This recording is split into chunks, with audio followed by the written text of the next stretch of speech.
तो भैया आज का टॉपिक अपना बहुत ध्यान से समझना, YDSE। YDSE का मीनिंग साहब यंग्स डबल स्लिट एक्सपेरिमेंट। इसके अंदर क्या लाइट का पैटर्न, देखो सबसे पहली बात तो क्या होता है, तुम्हें एक छोटा सा मैं चीज़ों को समझाता हूँ। हम एक डबल स्लिट बनाते हैं। डबल स्लिट का मतलब समझते हो, जैसे दो छोटे छोटे स्लिट्स जिसके अंदर है ना क्या, जिसके थ्रू हम लाइट्स को पास करेंगे। लाइट का मान लो सोर्स है और स्क्रीन पर एट द एंड उसको कलेक्ट किया जाता है। यानी जो लाइट रेज होती हैं वो क्या करती होंगी, सोचो लाइट रेज दो सोर्स से टकराती होंगी, है ना, दो स्लिट्स पे टकराई होंगी। स्लिट्स पे टकराने के बाद वो लाइट ले दो डिफरेंट सोर्सेस की तरह बिहेव कर रही होगी। तो पता देखो, जब भी लाइट का कॉम्बिनेशन होता है ना, कॉम्बिनेशन को बोलते हैं इंटरफेरेंस। लाइट आपस में जब मिलती है उस फिनोमेना को क्या बोलते हैं, इंटरफेरेंस। इंटरफेरेंस के लिए कोहेरेंट सोर्सेज का होना जरूरी है। कोहेरेंट सोर्सेज वो सोर्सेज हैं जो बिल्कुल एक जैसे हो, जिनकी फ्रीक्वेंसी, और दो अलग अलग सोर्सेज को एक जैसा कभी बनाया नहीं जा सकता, है ना। नेचर के अंदर दो कोहेरेंट सोर्सेज का मिलना बहुत मुश्किल होता है, मिलते ही नहीं, है ना। नेचुरल पॉसिबल, क्योंकि एटम्स की फ्रीक्वेंसी, वाइब्रेशन फ्रीक्वेंसी भी डिपेंड करती है कोहेरेंट होने पे, और वो पॉसिबल नहीं है। तो उसके लिए करते क्या है, हम स्लिट बनाते हैं ताकि एक सोर्स, दो स्लिट से लाइट जब टकराए तो दो सोर्स की तरह बिहेव करे। और एक ही सोर्स के अगर दो सोर्स आप बना लोगे तो वो कोहेरेंट होंगे नहीं होंगे, बताओ, क्योंकि है तो सेम चीज है। और उसके बाद इस एक्सपेरिमेंट को परफॉर्म किया जाता है। तो होता क्या है, देखो मैं थोड़ा सा तुम्हें दिखा देता हूं इसके अंदर, ध्यान से देखना। ये जब हमने लाइट रे डाली, थोड़ा ध्यान से देखो, तो इस तरीके का पैटर्न ऑब्जर्व हुआ। यहाँ पर एक बीच में ब्राइट स्पॉट दिख रहा होगा, फिर छोटे छोटे स्पॉट्स दिख रहे होंगे, बीच में गैप भी दिख रहा होगा, ठीक है ना। तो ये जो ब्राइट स्पॉट है, समझना ध्यान से, ये जो ब्राइट स्पॉट है ये किस वजह से आया, ये छोटे छोटे डार्क स्पॉट्स आ रहे हैं वो किस वजह से आए। तो ये सारी चीजें किसके अंदर पड़ी जाती है, YDSE के अंदर पड़ी जाती है। तो YDSE होता गया, उस चीज को समझना पड़ेगा। सबसे पहले तो मैंने स्लिट क्यों लगाई, तुम्हें वो बात समझ में आई होगी। क्यों लगाई, क्योंकि सर एक सोर्स को दो सोर्स में तोड़ना था अपने को। क्यों करना था, क्योंकि आगे लाइट जाके इंटरफेयर होंगे। इंटरफेरेंस का मतलब क्या होता है, कंबाइन होंगी। और देखो लाइट एक ही डायरेक्शन में चल रही है, लाइट सिर्फ एक ही डायरेक्शन में चल रही है। और बाद में अपन इनको स्क्रीन पे कलेक्ट करेंगे, स्क्रीन के ऊपर इसको क्या करेंगे साहब, कलेक्ट करेंगे किसी पॉइंट पे, और दोनों सोर्स से, और वहां पता करेंगे कि वहां ब्राइट स्पॉट आ रहा है या डार्क स्पॉट आ रहा है। वहां से अपने को थोड़ा सा सोचना पड़ेगा। तो सबसे पहले तो एक चीज समझते हैं, थोड़ा सा रिकैप करा देता हूं, ध्यान से देखना। हमारे पास मान लो क्या है, हमारे पास लाइट की इक्वेशन है, y बराबर, वेव की इक्वेशन लिख रहा हूं कोई भी, sine kx minus omega t minus kx भी लिख सकते हो। ए नोट क्या होता है सर, एम्पलीट्यूड होता है। ए नोट क्या होता है, एम्पलीट्यूड। के क्या होता है सर, के होता है 2 पाई बाय लैम्डा। लैम्डा क्या होता है सर, वेवलेंथ, अरे जानते हैं ये सब। ओमेगा क्या होता है, एंगुलर फ्रीक्वेंसी, एंगुलर फ्रीक्वेंसी। और जो फाई फेज बोलते हैं वो किसको बोलते हैं, के एक्स माइनस ओमेगा टी को बोलते हैं ना। के एक्स माइनस ओमेगा टी को क्या बोलते हैं, फेज बोलते हैं। तो हमें इसके अंदर चीजों को समझना है। इसके अंदर एक फिनोमेना होगा, उस फिनोमेना का क्या नाम है, इंटरफेरेंस। इंटरफेरेंस दो टाइप का होता है सर, ये एक होता है कंस्ट्रक्टिव और एक क्या होता है सर, डिस्ट्रक्टिव। सर एक तो कंस्ट्रक्टिव होता है और एक क्या होता है सर, कंस्ट्रक्टिव मतलब कंस्ट्रक्ट करने वाला। अगर कहीं पर भी ब्राइट स्पॉट आ रहा है एक्सपेरिमेंट के अंदर तो वो क्या करेगा, उसको कंस्ट्रक्ट करेगा, कंस्ट्रक्टिव बोलते हैं। और एक क्या आता है सर, डिस्ट्रक्टिव, जहां पर डार्क स्पॉट आता है ना, वहां पर क्या सर, डिस्ट्रक्टिव। जैसे समझो, अगर मैं थोड़ा सा और लिखने की कोशिश करूं, कंस्ट्रक्टिव के बारे में बताने की कोशिश करूं, ध्यान से देखना। अगर दो वेव्स सेम फेज में मिल जाएंगी तो दोनों आपस में कंबाइन होकर क्या बनाएंगी सर, एक कंस्ट्रक्टिव इंटरफेरेंस पैटर्न बनाएंगी और बड़ी वेव बन जाएगी। और अगर दो वेव्स अपोजिट फेजेस में मिल जाएंगी तो ये रिजल्ट क्या बनाएंगी, डिस्ट्रक्टिव इंटरफेरेंस बनाएगी। तो ये किस चीज पर डिपेंड करता होगा कि कैसे पता करे कब दो वेव सेम फेज में हैं, कैसे पता करे दो वेव अपोजिट फेज में हैं, और क्या क्या सिचुएशंस ऐसी होंगी। तो वो चीज अपने को थोड़ा सा सोचना है, एक दो छोटी छोटी बातों पे ध्यान देना। इस पूरे डिस्टेंस को लैम्डा बोलते हैं ना, वेवलेंथ बोलते हैं। इस पूरे डिस्टेंस को क्या बोलते हैं, वेवलेंथ। मान लो दो वेव चलना शुरू करती हैं, ध्यान से देखना, एक वेव ऐसी है ना, और एक वेव चलना शुरू करते हैं यहां से, ध्यान से सुनना। फ्रंट वाली वेव ने, ये आगे भी जा रहे हैं, आगे फर्दर भी प्रोसीड हो रहे हैं, फ्रंट वाली वेव ज्यादा डिस्टेंस चलती है एज कंपेयर टू, तो path travel by upper wave is more than lower one. That means there is a path difference between the waves. ऊपर वाले का पाथ और नीचे वाले का पाथ डिफरेंस आएगा कुछ ना कुछ। और यहां ध्यान से देखोगे तो पाथ डिफरेंस लैम्डा का है। पाथ डिफरेंस कितने का है? लैम्डा का। और दोनों को मिला दो, मिलाओगे तो देखो इस वेव पे तो कोई फर्क नहीं पड़ने वाला, लेकिन जो आगे वाला पोर्शन है वो बड़ा हो जाएगा, क्योंकि इंटरफेरेंस कैसा है? कंस्ट्रक्टिव का। अगर 2 लैम्डा होता तो भी कंस्ट्रक्टिव था, 3 लैम्डा होता तो पाथ डिफरेंस अगर n लैम्डा हुआ तो कंस्ट्रक्टिव इंटरफेरेंस होगा। तो सबसे पहली कंडीशन हमने क्या बनाई? पाथ डिफरेंस अगर n लैम्डा हुआ तो इंटरफेरेंस कैसा होता बेटे? कंस्ट्रक्टिव। ये वेव्स का टॉपिक है, क्लास 11th में हमने पढ़ा हुआ है। और अगर path difference n lambda by 2 हुआ, दैट मीन्स, थोड़ा सा समझते हैं, देखो मान लो ये एक वेव थी, इसने ऐसे चलना शुरू किया, और एक अगली वेव थी, इसने यहां से चलना शुरू किया। अब बताओ, इन दोनों वेव्स को आप कंबाइन कर देते हैं तो आगे क्या हो जाएगा? आगे वाला पोर्शन फ्लैट हो जाएगा ना। आगे वाला पोर्शन क्या हो जाएगा? ऐसा इंटरफेरेंस क्या बनाता है? डिस्ट्रक्टिव इंटरफेरेंस बनाता है। इसको देखो समझाने का तरीका है, 2 lambda by 2, 3 lambda by 2 path difference आ रहा है। दैट मीन्स अगर path difference 2n-1 by 2 time lambda आया, बात तो है कि n-1 लैम्डा बाय 2, तो इंटरफेरेंस कैसा खोलेगा सर? डिस्ट्रक्टिव होगा। बात समझ में है ना? तो ये तो क्या था? ये एक सिंपल सा रिकैप था क्लास +1 के कॉन्सेप्ट्स का, जिसके अंदर आपको वेव्स में ये 2 कंडीशंस हमने पहले बता दी थी, और उसके बाद अब एक्सपेरिमेंट शुरू करते हैं। करे सर? ठीक है, तो अब शुरू करते हैं आप YDSC। बहुत ध्यान से समझना और एक एक चीजों को देखना। सब मैंने क्या लिया सर? एक सोर्स लिया। मैंने क्या लिया? सोर्स लिया। बहुत ध्यान से देखो, सोर्स दिख रहा है, इसके आगे 2 स्लिट्स बना दी,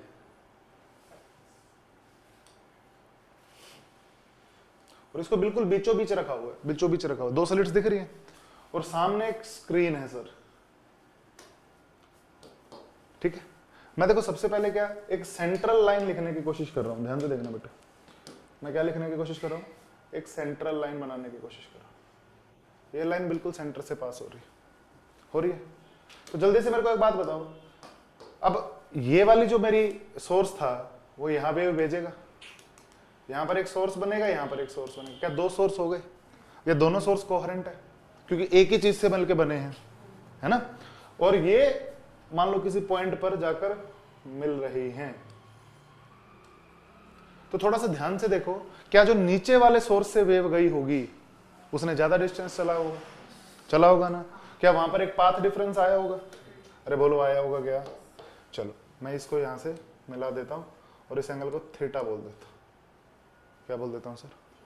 तो there is a path difference, है ना? अगर ये सोर्स S है, इसको A बोल दिया, इसको B बोल दिया, और इस पॉइंट को P बोल दिया, तो पक्की बात है सर, जो अपना BP होगा वो ज्यादा होगा किससे? ये बात सत्य है ना? तो इसका मतलब यहां पर कोई ना कोई पाथ डिफरेंस आया होगा। कितना पाथ डिफरेंस आया होगा? मैं एक काम करता हूं, इधर परपेंडिकुलर डाल देता हूं। डाल दिया, है ना? तो ये वाला पाथ डिफरेंस आया होगा ना सर? ये वाला क्या आया होगा? बोलो सही बात है, नहीं है? अब इसको निकालने की कोशिश करें। अब जो स्लिट विड्थ है, थोड़ा सा सोचना, suppose D is the distance between the slit, D is the distance between the slit. अब ये एंगल थीटा है ना? ये क्या है? 90। अरे बोलो सही बात है सर। अब मेरे को बताओ, ये जो पाथ डिफरेंस ये कितना है? ये D है, ये क्या है सर? D। ये 90 था सर। ये जो छोटे वाला एंगल है थीटा है ना? अब जल्दी से बताओ, ये जो चीज है, ये जो पाथ डिफरेंस वो कितना आया होगा? सोचो, ये D था सर, ये क्या था? D था। बताओ कितना आया होगा? ये ऑलमोस्ट थीटा, तो दिस इज ऑल्सो थीटा। बोलो सही लिखा नहीं लिखा? क्योंकि ये भी लगभग 90 ही है भाई, ये है ना? तो ये 90 माइनस थीटा हो जाएगा ये वाला एंगल, तो ये थीटा, तो ऊपर वाला भी थीटा ही चला जाएगा। ठीक है, तो देखो ये D था सर, तो ये चीज क्या होगी? D साइन थीटा हो गई, साइन थीटा बेटा। इसको देख ध्यान से, कोस थीटा तो ये वाला होता ना, ये वाला परपेंडिकुलर डिस्टेंस होता। इस पॉइंट को अगर x बोलेगा तो ax कोस थीटा होता ना, जो ax डिस्टेंस है वो d cos थीटा होता, तो d sin थीटा क्या निकल के आया? देख बेटा मेरी बात सुन, थोड़ा ध्यान से समझ। 90 डाला इधर, ये एंगल थीटा है, ये भी ऑलमोस्ट परपेंडिकुलर ही तो है, तो ये 90 माइनस थीटा होगा, तो ऊपर वाला दैट्स में थीटा होगा। कितनी बात समझ गए? बोलो सही लिखा नहीं लिखा? अगर थोड़ा सा और ध्यान से देखोगे तो पाथ डिफरेंस क्या निकल के आया? d sin थीटा, ये पाथ डिफरेंस है सर। अब d sin थीटा अगर n लैम्डा हुआ तो कैसा इंटरफेरेंस? कंस्ट्रक्टिव। और अगर ये 2n minus 1 into lambda by 2 हुआ तो डिस्ट्रक्टिव। तो ये कंडीशन किसकी है सर? डिस्ट्रक्टिव की। और ये कंडीशन किसकी है? कंस्ट्रक्टिव। तो देखो सबसे पहला काम क्या है? पाथ डिफरेंस निकालना होता है। सबसे पहला काम क्या होता है सर? Path difference. तो पाथ डिफरेंस को मान लो डेल्टा एक्स से डिनोट करते हैं, तो that going to be d sine theta, और एंगल अगर बहुत छोटे हैं तो इसको नियरली डी टेन थीटा लिख दूं, और टेन थीटा को देखो परपेंडिकुलर अपॉन बेस लिख दूं, इस डिस्टेंस को मान लो y लिख दिया और बेस को बोल दिया कैपिटल D, तो क्या लिखूंगा बताओ इसको? D y by d, d y by d. ये चीज क्या निकल के आई अपनी? ये चीज निकल के आई पाथ डिफरेंस। अब पाथ डिफरेंस से फेज डिफरेंस निकालना हो तो याद करो हमारा फेज क्या था? kx माइनस ओमेगा टी, यही था ना? तो अगर मैं डिफरेंशियल फॉर्म में लिखूंगा तो इसे क्या लिखूंगा? 2 पाई बाई k को देखो 2 pi by lambda del x, और किसी फिक्स टाइम के लिए बात की जाएगी तो ओमेगा टी क्या हो जाएगा? 0 हो जाएगा, क्योंकि ओमेगा भी कांस्टेंट और टी भी कांस्टेंट है फिक्स टाइम के लिए। तो यहां से आप फेज डिफरेंस भी निकाल सकते हो। ये चीज क्या बन के आई सर? Phase difference. तो सबसे पहला काम क्या होता है? सबसे पहला काम आप निकालो पाथ डिफरेंस, पाथ डिफरेंस के बाद निकालो फेज डिफरेंस। अब बताओ अगर मान लो सेंटर पे कंसीडर करता, थोड़ा ध्यान से सुनना, सेंटर पे अगर मैं कंसीडर करता, सेंटर पे कंसीडर करने से मेरे को क्या मिलता? 0 हो जाता सेंटर पे। पाथ डिफरेंस की अगर बात करूं तो दोनों बराबर बराबर चलते, तो यहां पर एक ब्राइट स्पॉट मिलता। याद करो पैटर्न में बीच में ब्राइट स्पॉट था। फिर कहीं ना कहीं फेज डिफरेंस लैम्डा आने से पहले लैम्डा बाई 2 आता। देखो ऊपर जाते जा रहे हैं ना तो पाथ डिफरेंस बढ़ता जा रहा है, कहीं पर लैम्डा 2 लैम्डा भी आएगा, तो बीच में लैम्डा बाई 2 भी आएगा। सेंटर पे फेज डिफरेंस कितना था बताओ मेरे को? सेंटर पे फेज डिफरेंस 0 था ना? सेंटर पे फेज डिफरेंस कितना था? 0 था सर, है ना? और जैसे ऊपर जाते जाओगे कुछ ना कुछ आता रहेगा, पाथ डिफरेंस भी आता रहेगा ना? तो सेंटर पर तो एक ब्राइट स्पॉट मिलता है सर। सेंटर पर क्या मिलता है? एक ब्राइट स्पॉट। सेंटर पे ब्राइट स्पॉट था ना, है ना? फिर एक डार्क स्पॉट मिलता है, फिर एक ब्राइट मिलता है, फिर एक डार्क मिलता है, फिर एक ब्राइट मिलता है। ऐसा ही पैटर्न इधर ऑब्जर्व होता है। बात समझे नहीं समझे बताओ? तो ये इंटेंसिटी वाला डायग्राम है। इधर सेंटर पे इंटेंसिटी मैक्सिमम है, बाद में इंटेंसिटी डाउन हुई क्योंकि यहाँ पर पार्ट डिफरेंस लैम्डा बाई 2 आया होगा, है ना? फिर लैम्डा पार्ट डिफरेंस आते ही फिर से ब्राइट फ्रिंज मिल गया होगा, फिर से पार्ट डिफरेंस क्या आया होगा? Lambda by 3 lambda by 2। ऐसा ही नीचे भी आया होगा सर। तो इस तरीके से क्या एक पैटर्न ऑब्जर्व होता है, इस तरीके से एक पैटर्न ऑब्जर्व होता है। और इंपॉर्टेंट बात देखो क्या है, कई बार पूछता है फर्स्ट ब्राइट फ्रिंज कहां मिलेगा, सेंटर से कितना डिस्टेंस ऊपर मिलेगा। तो सेंटर से जो डिस्टेंस हमने निकाला था वो तो y था ना, तो देखो y निकालने का तरीका है मेरे पास। अब मेरे को कहेगा मान लो फर्स्ट ब्राइट फ्रिंज की लोकेशन बताओ, तो मैं पाथ डिफरेंस मेरे को पता है, इसको लैम्डा रख दूंगा तो क्या फर्स्ट देगा, 2 लैम्डा रख दूंगा तो सेकंड ब्राइट देगा, 0 रखूंगा तो सेंट्रल देगा। सही बात है। और जैसा पैटर्न ऊपर ऑब्जर्व होता है वैसा ही पैटर्न एग्जैक्टली नीचे भी ऑब्जर्व होता है। तो दोनों तीनों बातें अपने को समझ में आनी चाहिए। समझ गए ना मेरी बात? यस और नो? ठीक है ना? तो ये एक पैटर्न ऑब्जर्व हो रहा है किस रीजन से?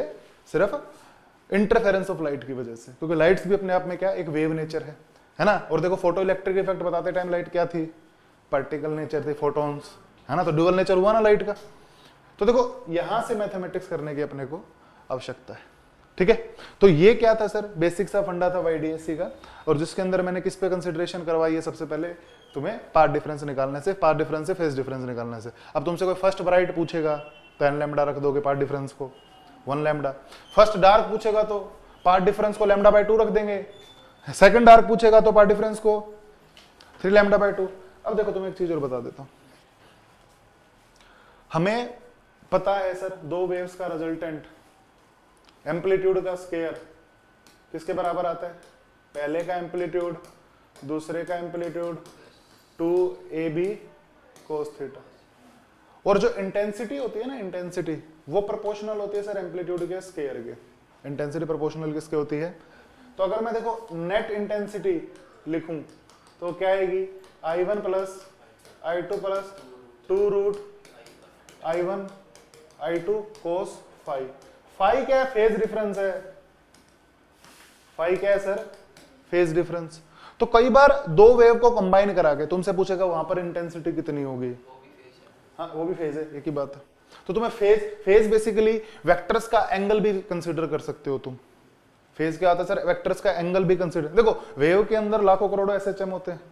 ओरिजिन पर बैठ के किसी एक्स डिस्टेंस के एसएचएम को मेजर करना ही वेव कहते हैं। क्योंकि देखो a naught sine omega t is the equation of SHM. के एक्स माइनस ओमेगा टी मतलब एक्स भी कंसीडर करो, वो ओरिजिन पे बैठ के वो क्या एक वेव को रिप्रेजेंट करता है। तो मान लो किसी पर्टिकुलर एक्स के लिए वेव एम्पलीट्यूड जो एसएचएम है वो किसी पर्टिकुलर लोकेशन पर होगा और किसी उसमें उस मोमेंट पे, समझ रहे हो ना, और थोड़े समय बाद कोई दूसरे एक्स की बात करें तो वो भी किसी और पोजीशन पर होगा, तो उसको फेज डिफरेंस बोलते हैं। समझ गए ना मेरी बात? तो फंडा क्या है सर? आपको ऐसी चीजें मिलेंगी जिसके अंदर दो, देखो सेम सोर्स यूज कर रहे हैं, सेम सोर्स यूज कर रहे हैं तो I1 और I2 बराबर होना चाहिए। तो अगर I1 और I2 बराबर है तो जो I नेट हमारा क्या खुलेगा बताओ? 2i plus 2i cos phi. 2i common ले लो बेटे, 1 plus cos phi. 1 plus cos phi किसके बराबर होता है? अरे यार cos 2 थीटा का formula 2 cos square theta minus 1 ना, इसको उस तरफ लेके जाओ, cos 2 थीटा में कंसीडर करो तो 2i, इसको क्या लिख सकता हूं बेटे? 2 cos स्क्वायर फाई बाई 2, तो that going to be 4 time i cos square phi by 2। सही बात है सर? सही बात है ना? तो यहां से आप इंटेंसिटी भी निकाल सकते हो किसी भी पर्टिकुलर पोर्शन के लिए। नहीं, मैक्सिमम के लिए cos फाई 0 हो जाना चाहिए, तो मैक्सिमम इंटेंसिटी 4 टाइम हो जाएगी, है ना? तो अगर मैक्सिमम निकालना हो तो यहाँ पे इसको 0 रख दो, एक बार -1 रख दो, ठीक है? एक बार 0 रखो और एक बार क्या रखो, मैं, तो वहां पे मैक्सिमम इंटेंसिटी भी आप इजीली कैलकुलेट कर पाओगे और मिनिमम इंटेंसिटी भी आप इजीली कैलकुलेट कर पाओगे। बोलो बात समझ में आई नहीं है? समझ गए ना? तो YDSC के अंदर होता क्या है, मेजर बच्चे को टारगेट क्या करना पड़ता है? Path difference. Path difference target किया तो सवाल बहुत आसानी से बन जाएगा। सिचुएशंस को अलग अलग तरीके से भी आप मॉडिफाई कर सकते हैं। बात समझ में आई नहीं है? बताओ। Yes sir? चलो तो इतनी बात समझो, लिखो एक बार इसको। अब देखो पहली बात समझो, जैसे मैंने, किसी ने कहा, यहाँ यहीं पे नोटिस करते हैं, किसी ने कहा फर्स्ट ब्राइट फ्रिंज बताओ कहां होगा। फर्स्ट ब्राइट फ्रिंज बताओ कहां होगा। फर्स्ट ब्राइट फ्रिंज के लिए पाथ रेफरेंस को क्या लिखना पड़ेगा? लैम्डा। तो y बराबर d लैम्डा बाई डी। सही बात है?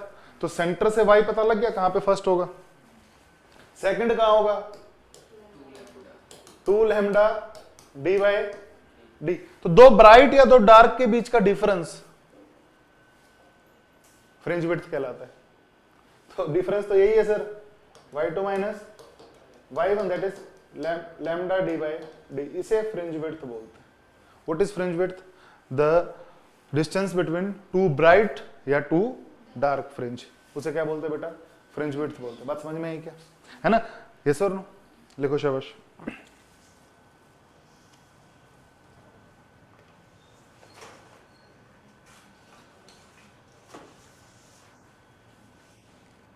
समझ गए ना?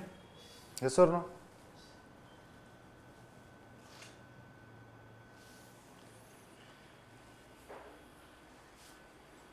कर दो बेटा साहब, कर दो। थोड़ा सा और देखना, इधर देखो, फिर से वही पैटर्न ऑब्जर्व करने की कोशिश कर रहे हैं और थोड़ा देखना ध्यान से। मान लो कई बार क्या, ये जो डिस्टेंस था, ये डिस्टेंस क्या था? डी था, कैपिटल डी। यहां पर एक ब्राइट, मान लो कोई एक लोकेशन दे दी, यहां पर एक लोकेशन दे दी, इस एंगल को थीटा बोल दिया। अब तुमसे पूछेगा एंगुलर विड्थ बताओ, तो मान लो ये डिस्टेंस तुम्हारा बीटा है, निकल जाएगा ये तो। ऊपर से थर्ड और नीचे से थर्ड, इनके बीच की एंगुलर विड्थ बताओ, तो क्या लिखेंगे? तो angular width going to be beta by d. समझ गए ना? Beta by d. तो ये बात भी बहुत इंपॉर्टेंट। फ्रिंज विड्थ पूछना, फ्रिंज विड्थ क्या जनरली बता देता है, लेकिन एंगुलर विड्थ पूछता है। तुम्हें कहेगा कि सेंटर से सेकंड ब्राइट फ्रिंज बताओ, उसका डिस्टेंस निकाल लोगे तुम आसानी से। समझ गए ना? सेंटर से तुम्हें कहेगा सेकंड ब्राइट बताओ, तो सेकंड ब्राइट की लोकेशन निकाल दी और नीचे भी सेकंड ब्राइट निकाल दी। उनके बीच के एंगुलर विड्थ बताओ, तो उनके बीच के डिस्टेंस को डी से भाग लगा देना। उनके बीच के डिस्टेंस को किससे भाग लगा देना भाई? डी से भाग लगा देना। बात समझ गए ना? कर लोगे नहीं कर लोगे बताओ? तो छोटी छोटी चीजें, छोटे छोटे पॉइंट पकड़ते जाओगे तो आपके सवाल बहुत आसानी से बन जाएंगे। सही बात है? यस और नो? एक क्वेश्चन लिखते हैं, चलो लिखना, लिखो।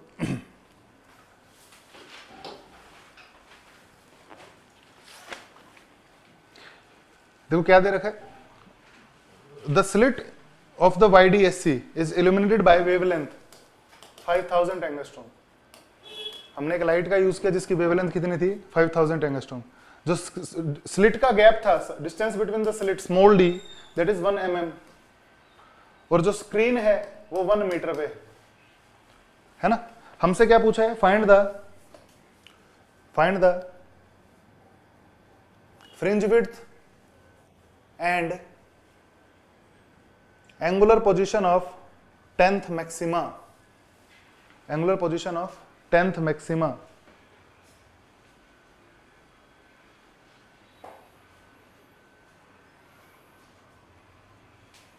तो देखो सबसे पहले तो पार्ट डिफरेंस याद करो। पार्ट डिफरेंस क्या था? YD by D, 10th maximum that means 10 lambda. तो यहां से Y क्या मिल गया बेटे? Y by D क्या मिल गया? Y by D सोचो क्या था? डायग्राम बनाने के याद करो।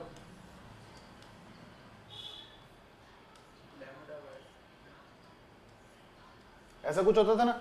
10th तो यहां होगा सर, 10th कहां होगा सर? यहां पर। ये डिस्टेंस क्या है? Y है।